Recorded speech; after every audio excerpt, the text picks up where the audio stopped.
tayo dito sa Kababayan Today at nandito pa rin ako sa University of Hawaii. Ngayon naman, kausap natin si Dr. Vina Lanzona. Siya po ay ang Director ng Center for Philippine Studies at Profesora ng History.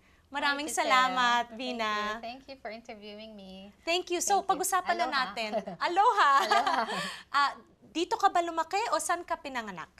Pinanganak ako sa Quezon City.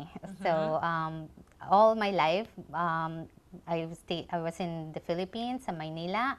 So, I grew up, I went to St. Teresa's College up to high school, and then I went to Ateneo de Manila for my college. Okay. Tapos after that, you know, in fact, it was during my college years that we had the People Power Revolution. So yes, we were in there. 86. Yeah. Oh no, I'm revealing myself. That's okay. I remember People Power too. So I was in college then, you know, in Ateneo, and then we became really active. So in fact, after college, a lot of us decided to work for Cory Aquino's government. So I worked for 2 years, a peace commission. But then after that, I thought, you know, I really wanted to pursue graduate studies. So, you know, I decided to go to the US. So I first went to New York City and I did my master's at New School for Social Research in New York. And then I did my PhD in Southeast Asian History at University of Wisconsin-Madison under Professor Alfred McCoy, who's really one of the main, you know, prominent Philippine historians of our times.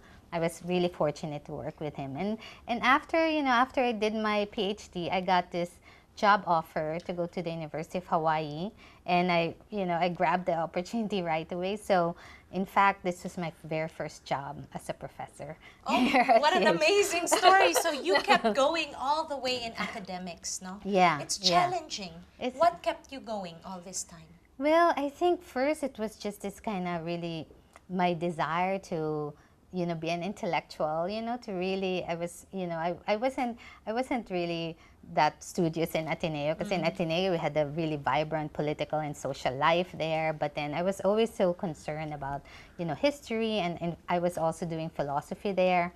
Because I just, you know, I just loved, you know, not only learning about the Philippines, but really developing knowledge about the Philippines, you know. So as a historian, I know that I could contribute to our history and to write about history. So that's why, you know, you're so passionate about I'm so passionate about history. So I'm here, I'm teaching Southeast Asian history and of course Philippine history, but I've also worked on women's history. So in fact, my first book is about the women of the Hook Rebellion. I don't know if you even know the Hook Rebellion. Well, dapat malaman natin yan, no?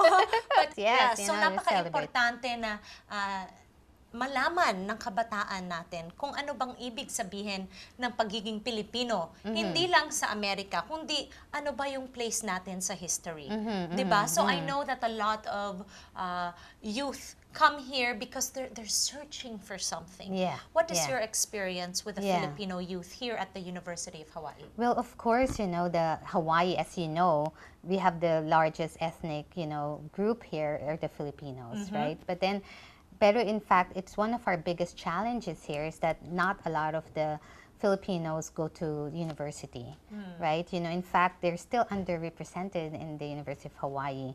But then the students who do come here, they always have this desire to learn about the Philippines and to learn about history and to even take languages like Filipino and Ilocano, you know. So they you know, it's many of our students, you know, are just actually first generation students, first in their family to go to college and obtain a college education. So I think part of our work is not only to teach them, you know, about history, but really to, you know, to make them understand where they come from and to believe in themselves, that they could, you know, that this is a lifelong pursuit for them for knowledge, and that they could do this, and you know, and then they could, you know, enter into more professional fields, and especially in the academics, right? Yes. You know, so.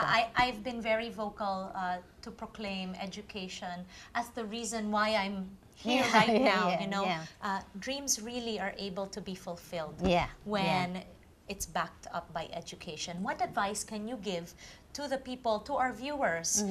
Kasi maraming mga magulang na syempre gusto natin na yung mga anak natin maging doktor, maging you know, lawyer, Lawyer. engineer. Yeah. But what is it? What is the importance about being a historian, especially a Filipino historian? What is the importance? A woman historian. Absolutely. I mean, first of all, we don't have many historians who are, you know, just historians of the Philippines. I mean, of course, we have a lot in the Philippines, but in the Philippines, there's, you know, they have the demands of teaching a lot, you know. So I find my place here, you know, very in a privileged position, and I'm able to teach and really do research about, you know, Philippine history and to really pursue it. And there are so many challenges for somebody like me, a woman of color, who's also from the Philippines, so I'm not, you know, I didn't grow up in America. So first generation, diba? Yeah. But you're very successful. You're running the Center for Philippine Studies. I mean, I've been helped a lot by many mentors, and many of them Filipinos. You know, in fact, my predecessor, it was Belinda Aquino, you know, and she ran the center for 20+ years, actually. And so now you are at the helm. Now I'm the director, and you know, I accept the directorship, challenge. And Yes. I'm really proud to be, and this is the really longest running Center for Philippine Studies, and probably the only one existing in the U.S. In the right? U.S., and that's a In the big US. deal. So, Yeah. maraming salamat Yeah, so thank you for so talking much. to us on Kababayan today. Thank you so much, And hopefully Giselle. you learned about what And it means. next year Yes. will be 40 years. 40 years 40 years of the na. center, and we're still going strong. And and Well, I thank would you love for to talk everything. to you when it's 40 years Yes, old. next right? year. Please come next year. Okay, I'll be back. Maraming salamat sa pagbabalik natin dito sa Kababayan Today. May kakausapin pa rin tayo mga profesora dito sa University of Hawaii.